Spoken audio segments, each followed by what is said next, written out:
But in this case, we're talking about snakes. Dozens of snakes were released into the wild in North Florida. Working to help balance that ecosystem back out by reintroducing these eastern indigo snakes. Yeah, okay, the ones that were set free were raised in Lake County and then brought up there. Florida was losing a battle against an invasive predator that kept spreading deeper into the Everglades, while native wildlife disappeared almost overnight. Then, conservation teams saw something they never expected this early: a native snake beginning to return on its own. But just as that recovery started working, another hidden threat was already moving toward it. For more than 40 years, eastern indigo snakes had been nearly absent from North Florida. The Oriane Center and its partners spent years rebuilding a 6,000-acre preserve in the Apalachicola bluffs and ravines. Longleaf pines were replanted. Gopher tortoises were reintroduced so their burrows could once again shelter indigos. Captive-bred snakes were released year after year, and every season the cameras came back empty, until now.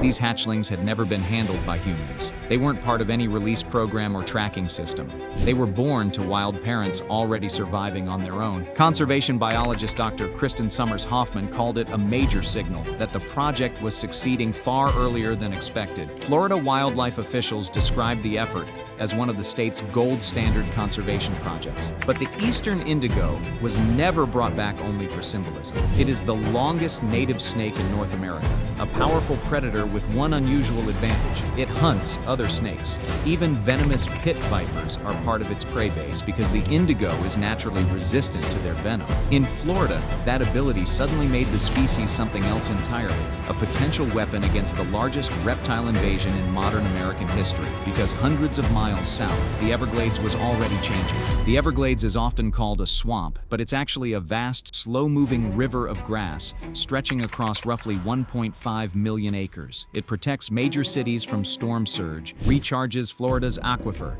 and supplies drinking water to millions of people. Economists estimate its ecological value in the tens of billions of dollars annually. UNESCO recognized it as a World Heritage Site decades ago, and inside that ecosystem, something invasive had taken hold. The Burmese python first appeared in Everglades National Park in 1979 near the Tamiami Trail. At the time, Miami had become a major hub for the exotic pet trade. Between the 1990s and early 2000s, more than 100,000 Burmese pythons were imported into the United States. Hatchlings sold cheaply, often to buyers with no understanding of what they would become. A baby python can grow several feet in its first year. Eventually, it can reach 20 feet long and weigh over 200 pounds. Many owners released them once they became unmanageable. Others escaped after Hurricane Andrew tore through South Florida in 1992, damaging breeding facilities near Homestead. Researchers now believe the invasion came from multiple sources: escaped pets, intentional releases,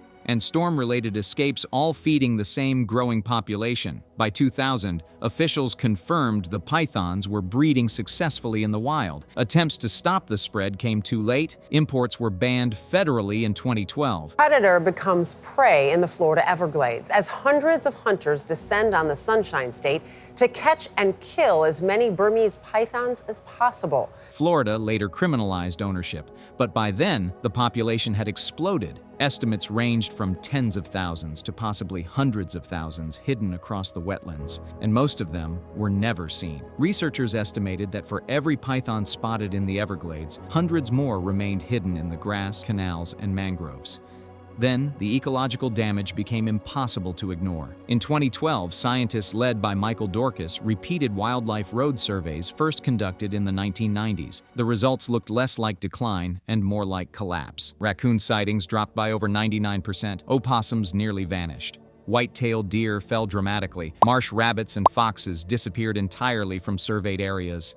Researchers described driving through habitats that once felt alive and hearing almost nothing. The silence became its own warning sign. A later experiment removed any remaining doubt. Scientists released radio-tagged marsh rabbits both inside and outside python territory. Within less than a year, pythons inside the park killed most of the rabbits. In python-free areas, none were killed by pythons at all. By 2021, the geographic footprint of mammal collapse had roughly doubled. Entire food webs were shifting around a predator the ecosystem had never evolved to handle. Florida launched countermeasures from every direction: public hunts, paid contractors, drone surveillance, specialized traps. The Florida Python Challenge began attracting thousands of participants each year, but the Everglades fought back in ways nobody expected. Thermal drones struggled because pythons are cold-blooded. Their temperatures blended into the wetland environment. Visual drones couldn't reliably spot snakes hidden beneath thick grass. Baited traps failed because pythons are ambush predators that often ignore lures completely. Even physical barriers became impractical because the Everglades rests on limestone bedrock. The most effective strategy turned out to involve betrayal. Captured male pythons were fitted with radio transmitters and released back into the wild. During breeding season, these so-called Judas snakes naturally led researchers to hidden mating groups. Since 2013, teams tracking scout snakes across southwestern Florida have removed massive amounts of python biomass and prevented thousands of eggs from hatching. Still, by 2023, the U.S. Geological Survey admitted complete eradication was likely impossible. And then researchers realized the invasion had brought something even worse. The hidden threat wasn't another giant predator, it was a parasite. Its name is Raeliatiella orientalis, a pentastomid parasite carried originally by Burmese pythons from Southeast Asia. In pythons, it causes little obvious damage, but Florida's native snakes had never evolved alongside it. Inside infected animals, the parasite invades the lungs, attaching itself with hardened hooks. Over time, it can clog airways and suffocate snakes from the inside. And unlike the pythons themselves, the parasite doesn't need the Everglades anymore. Its life cycle moves through multiple hosts. Eggs released through snake feces are consumed by cockroaches. Frogs and lizards then eat the cockroaches. Native snakes eat the frogs, and the parasite migrates into the lungs where it matures and reproduces again. Once established, the cycle sustains itself. Researchers examining hundreds of dead snakes found the parasite spreading rapidly through Florida's native species. By 2025, infections had been documented across dozens of counties, far beyond the python's current range. In some smaller snake species, the parasites physically filled the lungs completely. Even more alarming, the parasite appeared to thrive better in native snakes than in the pythons that carried it, and it could survive freezing conditions inside a host, removing one of the main climate limitations slowing python expansion northward. That changed everything for the Eastern Indigo Recovery Project. At least one Eastern Indigo snake linked to the reintroduction effort had already died from parasite infection. The very species conservationists hoped would help control pythons was now moving toward an invisible enemy spreading ahead of the invasion itself. But nature wasn't entirely defenseless.